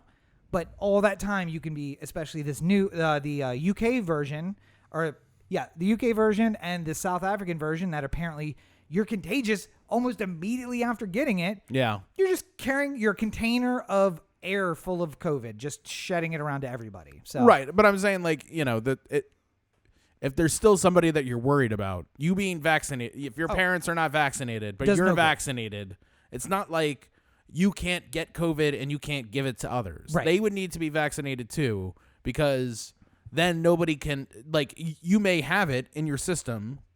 I'll give it to them. You may not feel it at all. You might have one of you might have the experience of a lot of people who don't show any symptoms whatsoever. Yeah. You might have that kind of COVID experience if you were to get the virus within you. You could still transfer it to people. You still give it to people. That's why, like, once you get the vaccine, it's not like you don't have to wear masks anymore or social distance, because you can still carry this thing. And it's important that the more people that get vaccinated, the less it'll carry. And the less people will get sick, and the less people will die. And eventually, if there's enough vaccination out there, then it will fade away. Because everyone who has it will die or will get better. Yeah. And then once that happens, we don't have to worry about it anymore. Yeah. Except for also we're a world economy. So as soon as that starts happening, we'll open up airports again. And as was reported this week, SoCal now has our own variant. It's extra contagious. Although still not extra deadly. So come on, Mother Nature. Give me one. Like, listen, I don't want it to be in Maryland. I don't want it to where it's going to affect, my family and everything. But if it affects these idiotic TikTokers that I see, like doing influencers in public nonsense, I'm not going to miss them. They can get it and die. Yeah. Or, just die generally. But I don't want my family to get sick. So that's a whole. I don't want people I love to get sick. Yeah, that's a whole different thing. So the overarching message should be, things are terrible. They're probably going to get worse before they get better. And we need to be judicious. I mean, things have become easier or looser since March. Yeah. Like everywhere. It's easier to do things than it was when things first shut down, but obviously things are way worse than they were in March. So it's I don't know. It's really hard to explain to people. Like, you just got to like hunker down for a little while longer. And hopefully the vaccine news is good. I'm very happy and hopeful that we can get back to normal life at some point here. But, you know, like everyone's just got to play by the rules a little bit, you know, like that's the overarching message here. By the way, I do want to throw this graph up that I found for just a second. For those of you who may be watching the video version, you can see this graph. Where's the first wave? Where's the second wave? Where's the third wave? This is literally a graph that goes up from March to present and into the future, just continues to go up. So this is where we are. That yes, hospitalizations have fluctuated and positive tests have fluctuated up and down. Deaths have been consistent over I think that graph was 21-day period. So it took 21 days instead of the 7 days. And yeah. Every brick is 21-day period. Consistent upwards graph of people dying. Because as soon as we get through one little bit of like, oh, things are getting scary, we better start wearing our masks. Memorial Day. Oh, things got scary again. Better start wearing a mask. Okay. 4th of July. And yeah. We just can't learn the lesson. Just keeps moving. We need to learn the lesson. Lock yourself down. When's the last time we went as a group out to do something? I was trying to think about that this week. I mean, prior to March. We went to the movies in late January. Yeah. Oh, we went to Roxy's goodbye dinner. Yeah. In that late was probably February. the last event that we... Yep. And then literally she went to New York, and later that week was the first COVID cases. And I was like, it's going to be scary. It's going to be bigger than we think it is. And then 2 weeks later, city shut down. Yeah.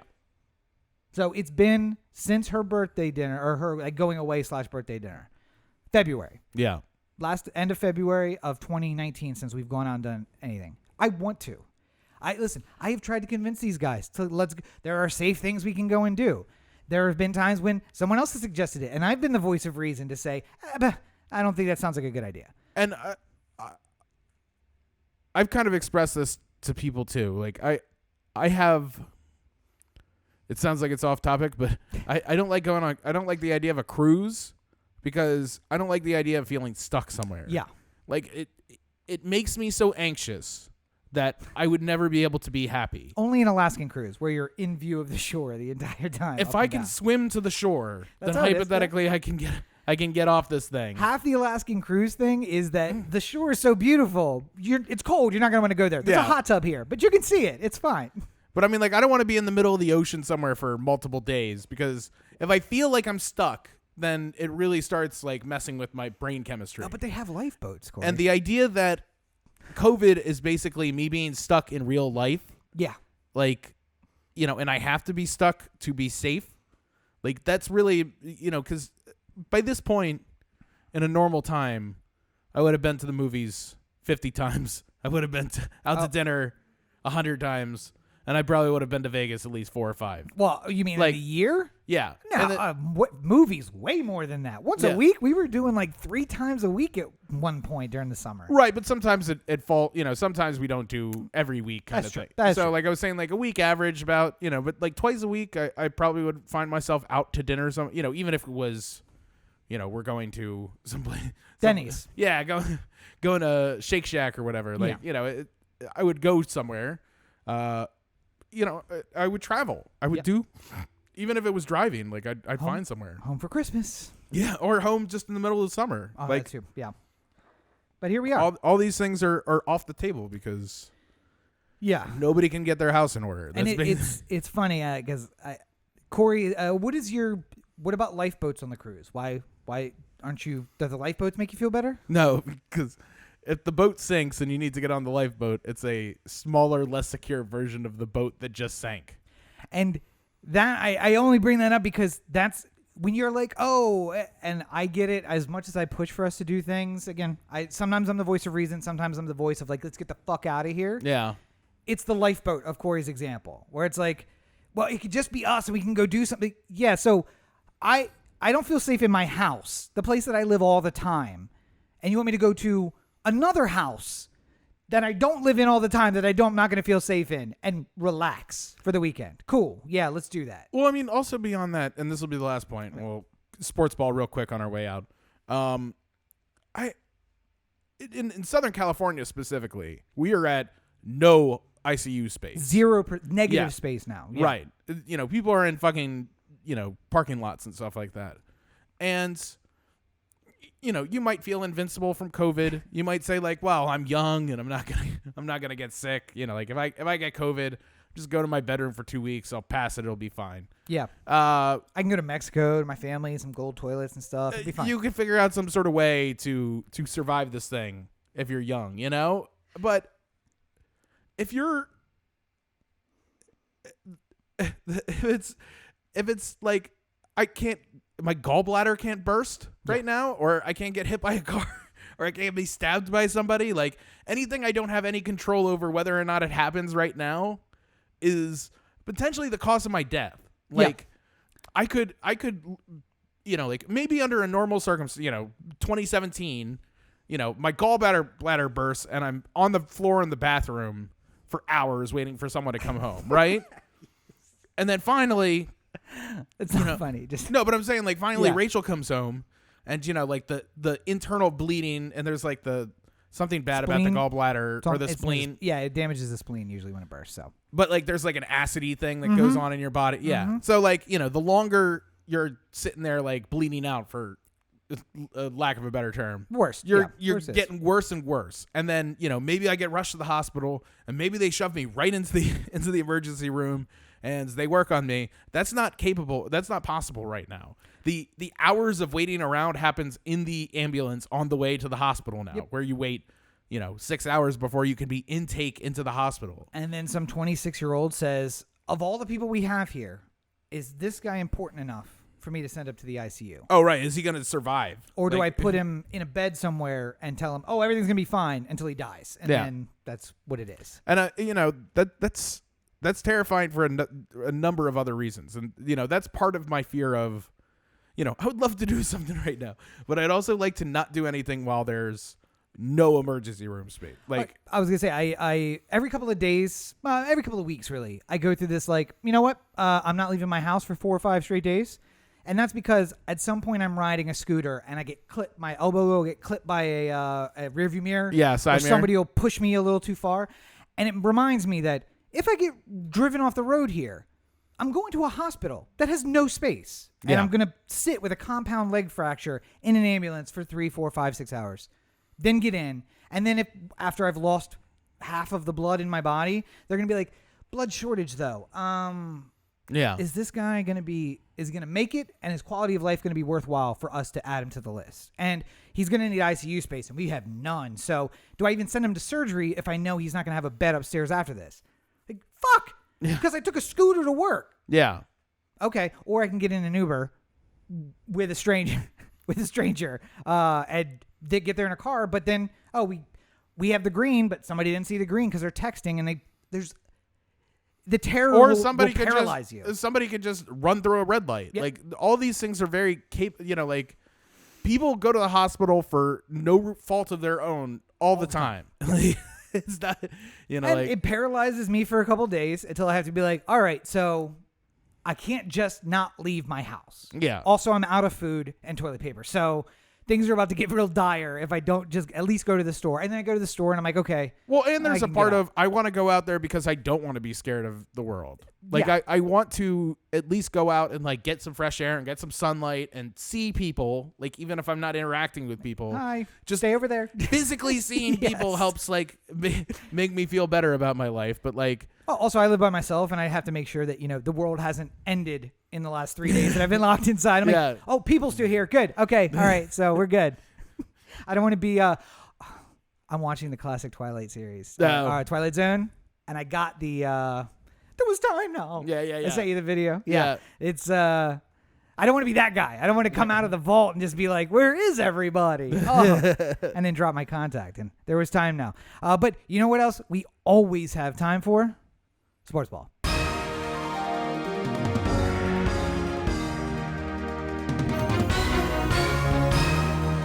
All right.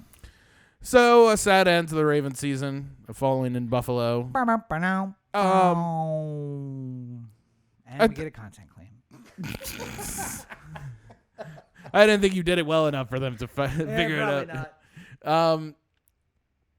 Yeah, I mean it's a shame. I was worried that this team didn't have a Super Bowl in it with injuries that had happened along the way.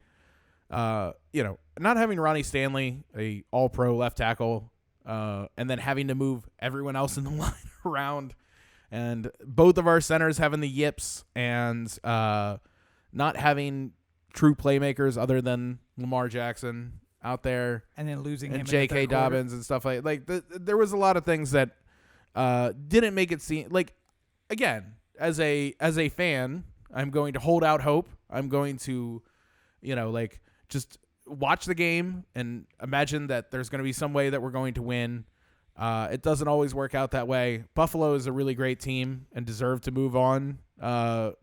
And we'll get them next year. I don't know how else to. And listen, QAnoners, we have faith. Lamar goes down, gets into the concussion protocol in the third, and we're like, they can still pull this out with the guy that they signed 3 weeks ago. This Huntley guy's good, right? He's played before. Oh, college? Okay, all right. Yeah, that's fine. Utah? It's a school. The center's been performing miraculously today. I'm sure it'll be fine. Yeah. But you still hold out hope. But when the time comes and there's 2.5 minutes left and we're down by 14, you're just like, all right, so it's not going to happen for us. Yeah. It is what it is. You celebrate with your friends who are Bills fans and just say, we'll get them next year. And I mean, big ups to the Bills Mafia fan base. They, after eliminating us, they also donated very generously to Lamar Jackson's charity of choice. So, yep. A class act. And, there's kind of a part of me that wanted to see a Bills versus Browns AFC championship just because it was two of the most tortured fan bases. Getting a chance to exercise both their demons at the same time. Opposite ends, too. Like, never made it to a Super Bowl, made it a lot, but just could not win one. Losing 4 in a row. And I want to send a message out to the Bills fans out there. I appreciate the donation to Lamar's charity. And if we can get back outside by next NFL season, I will also jump off the back of a van and through a table. In your honor, yeah. I won't, but I appreciate the sentiment anyway. I hope you appreciate my sentiment. I do like the fact that we throughout this whole thing we've been extra safe about COVID and not going out places, but then at the same time, like I look at like the 2022 NFL schedule and I'm just like, listen, they're playing Vegas next year. We'll have our vaccines by then, right? We're all gonna be good by then, right? We can't miss out on that one. It'll be late in the fall, right? It's gonna be later in the year. We'll definitely have the vaccine. It's Papa Joe will take us by summer. We'll be good. 100 days, man. 100 days. Now, we might not get the second one. We'll get the first dose. Second one is TBD. Good enough for me to go to the Borgata. Any reason to go to Vegas, especially with the NFL playoffs. Yeah. By the way, I think we're 2-2. I think we were all 2-2, but 2-2 in different ways in our picks. Well, but we all chose the Ravens. We all would have lost that one. Yeah, we all would have made money though. I think you got both on Saturday and missed both on Sunday. Oh no, if I remember correctly. I got both Saturday and one Sunday. The only one I didn't get was because I lost the Ravens game. Yep, 2-2 with the Ravens. The Chiefs was also +10, so even though the Chiefs won, I took the Chiefs at +10. I did not take. I took New Orleans over Tampa Bay. That's because I said, wait, Tampa Bay's got to go into New Orleans and win. The Chiefs didn't win by 10 or more, so you lost that one. Yeah. Oh, I would have lost 3 then. No, you won Saturday, you lost Sunday. Yeah, that's basically how it worked. Yeah, chasing the perfect record. Yeah. But interestingly enough, we have the young guns in the AFC. We got Patrick Mahomes, maybe, and Josh Allen in the AFC. And then on the other side, the ageless ones, Aaron Rodgers and Tom Brady going off for the NFC, the senior circuit, if you will. Yeah, and I will say my heart goes out to Chiefs fans. We know how you feel.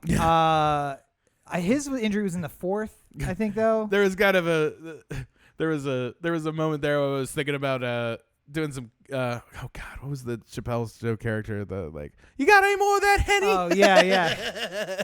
Like, oh man, damn, what is that guy's name? Yeah, it's not Clayton Bigsby. That was the black white supremacist. Yeah. I can't remember. Tyrone Biggins. Yes, Tyrone Biggins. That is who it is. Yeah. He's a crack addict, and he has a red beanie on, and he's always scratching his neck, and his skin's real ashy. Anyway, go ahead. Sorry.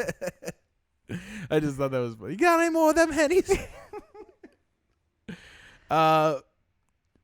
Do you? I guess on our departure here, do you have a opinion on what's the Super Bowl that would make you happiest? Do you want to see? Do you want to see Rodgers? Do you want to see Brady? Do you want to see Mahomes? Do you want to see Allen? Like where do you stand? What's your? The only way I can be happy with what's left of the NFL playoffs is if Tom Brady suffers a Joe Theismann on the game next week. No. And for those of you who don't know, what I mean is a career-ending compound leg fracture on the field that I get to watch and then laugh and laugh and laugh and laugh and then feel slightly bad about laughing. And then laugh and then laugh and laugh. Yeah. I don't wish that on it. Fucking Alex Smith almost lost his life for that shit. I feel bad about Alex Smith for doing it. I would not feel bad about Tom Brady. He's had a lot of good to make up for it. I would just be like, hey, you can't splint your leg with all those rings that you're always showing off. I feel like there's a lot of gold in there, and you should be able to get a splint or something. I don't know. So Rodgers, how about on the AFC side? Honestly, like I don't think we've heard from Mahomes is likely going to be in, but there's not been really any news about. It's too early to say because the concussion protocol is like you have to clear certain steps. Yeah, so like Wednesday will be the day probably. Maybe. So it's rough because again, despite being the Eagles coach for a long time, I'm an Andy Reid fan. I'm a Patrick Mahomes fan. I'm a Chiefs fan. Joe Montana finished his career with the Chiefs, which made me a Chiefs fan back in the day. So I want to say yes for the Chiefs. But also, we have friends who are, and I have friends who are Chiefs fans, but we also have friends who are Bills fans, and it's such a tortured fan base. Yeah. And what's worse than getting to the Super Bowl and losing is almost getting to the Super Bowl. Ice cold. Yeah. I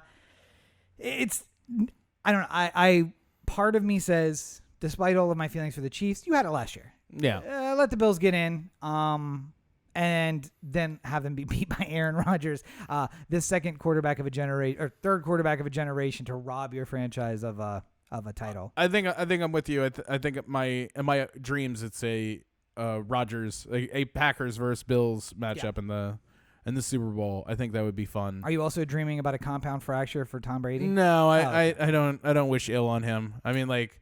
You know, I wish that he felt like normal people pain at some point or another, but I don't want him to be like, you know, Theismann. See, look, now I say Theismann, but Theismann had a wonderful career after that. He's a broadcaster. He's doing like Medicare commercials now and stuff. Like he's a guy. I could have said a compound fracture in which his face mask break and someone smashes that beautiful face and he comes out looking like Quasimodo. Yeah, he comes out looking like Quasimodo after it. I didn't. I said leg. He'll be in some commercials. He'll do TV. It'll be fun. By the way, we're at the end of Drew Brees' career too, probably. Yes. Yeah. With his defeat to Tom Brady and the Bucs. There was something that Tom Brady put out of like the two of them as like old people. Yeah. And it's worth seeing because Tom Brady just sort of has like the salt and pepper George Clooney thing going on as him as an old guy. Yeah. Whereas Drew Brees is like balding and like it's like much any like, opportunity to take a shot at Drew Brees and much like their images on the cartoony version where Tom Brady looks like he's been like 400 pounds soaking wet, just no effort, and Drew Brees looks good, but. He doesn't look jacked. That's he doesn't. Yeah, we did have a conversation with the guy who does the Fox cartoons because some of these people, like Tom Brady specifically, he had like one of those Usher V's going on in the abs. His arms are as thick as his head. Yeah. He's like giving like this signal, and his biceps are literally the same distance of his head. Yeah, I mean, and what's his name? LA's quarterback, Goff. Jared Goff. Yeah, Jared Goff has literally like the six pack you can see with the jersey. They really. Okay. And then you're like looking at an actual shot of Jared Goff, and it's like, I don't know if I see that. Drew Brees looks like the Captain America before picture, before Chris takes a serum. I mean, yeah, he's a professional football quarterback, but he's not Tom Brady, who's the after Captain America picture, actually. That's weird. Well, the funny thing is, every once in a while, like, it'll be like the off season, and like some picture of like one of these quarterbacks on a beach will come out, and it's like I still remember people reacting to Eli. Like, Eli was on a beach. Frumpy? Yeah, it's just, you look at him, and he's got like, not like man boobs, but he's like certainly not like cut. Dad body. He's got that dad bod. Yeah. And people are just like, that's a professional athlete? And it's just like, yeah, when your job is quarterback. Yeah. you can have a different, you know. Also, it's the Giants. They were out way early. He's been on vacation for a while. There's a big difference between Eli Manning and DK Metcalf. That's all I'm saying. So, also, I know neither of us is really NBA fans. But on that topic, the James Harden transformation. Yeah. Have you seen that? Yeah. Good for you, James Harden. I don't know who gave you the idea to just be like, all right, listen, walk around with your gut out for like 3 weeks. They'll trade you, and then you're going to be fine. Yeah. And he gets the trade, and he comes out looking svelte. It's amazing. Good for you. By the way, awful time to be traded because in Texas, they have no state income tax. Yes. In New York, they most certainly do. So, well, it doesn't mean he's not going to stay living in Texas. Well, they said that just the act of him being traded means that he loses $12 million a year in taxes. So I feel like that the agent that hurts. There's an agent there who is just like, oh shit. Maybe he won't find out. Maybe he won't find out. He just opens his first check. He's like, taxes. You told me they don't charge this. In Texas, they don't. I can get you back most of that money. It's just going to be April next year. Can somebody trade me to Florida already? They got basketball I teams will play there, for literally any team in Florida. Gets his first paycheck. Next thing you know, he's like walking around with the gut out. Like, all right, Harden, we've seen this. We've seen this once. Fool me once. Oh, man, feels good to be in Orlando. All right, well, somewhere else where it feels good to be. Wait. Where's that? OTheAnthem.com. Corey at OTheAnthem.com. O The Anthem on Facebook, Twitter, Instagram, and the listener line, 443-219-7595. What's that number again? 443-219-7595. Oh, me? CoreyBakerFilmmaker.com, Facebook.com/Corey Baker Film, and at LegendCB5 on Twitter, Instagram, TikTok. Yeah, working on things. You know, usual stuff. Wait, no. We had there was going to be a video this week because we a 1 week delay, and now we're going to have a video. Oh, shit. Sorry, I thought the dog was about to knock over a light. Me Go too. ahead, you do your part. I gotta keep an eye on the situation. No. You have a video coming out this week that we are anxious to see. What's the video? It's out now, right? No. Coming soon. Yeah. You can find more of me at Robert and Cheek on all your social networks. I am off of my hiatus, but my notifications are still off. So if you send me a message, sorry. I also missed messages from Corey. So there's that. But something I'm going to push, I'm on Twitch, Robert and Cheek. I am on Activision, Robert and Cheek. Although that may be changing soon. I'm thinking about going with the COD name El Cocoy. Let me know what you think about that. EL_CUCOY. If you guys know what that is, you'll know why it's funny. Anyway, you can find more about me at robertandcheek.com, including links to the books which are available on Amazon. Buy those books. I missed his cue. God Sorry. damn. But of course, as we spoke about last week, if you're interested in all the events happening in the world today, you can of course find more about that in my book series, The Movement, Insurrection and Insurgency. Both detail this in great detail. So, Indeed. Mm-hmm. Well, I think we've done good here today. We've done something. I don't know if it's good. And once again, thanks to producer Brooks for falling asleep eventually. Eventually falling asleep and then closing out the podcast by almost knocking a light. Appreciate you. Still, best producer we've had yet. Still cute. I don't Much know what cuter. Yeah, I got to say, cute and did a better job producing the show than people who have actively produced the show, I would say. I spent so much of the show like worryingly looking around, and then once I actually see the dog, I'm just like, you know what? Still cute. Yep. Can't say the same about our other producers, but you already gave your part, so I'm going to say we did something. I don't know if it's good. But as always, you're listening to the O The Anthem podcast, part of the O The Anthem digital network. For Corey, this is Rob. Have a great week, everybody. Sorry we've been going over. It'll stop happening once Trump's out of office, I swear. It really is a Trump thing, right? I feel like it's been the last 10 episodes or whatever. Too much shit to talk about. It's too much.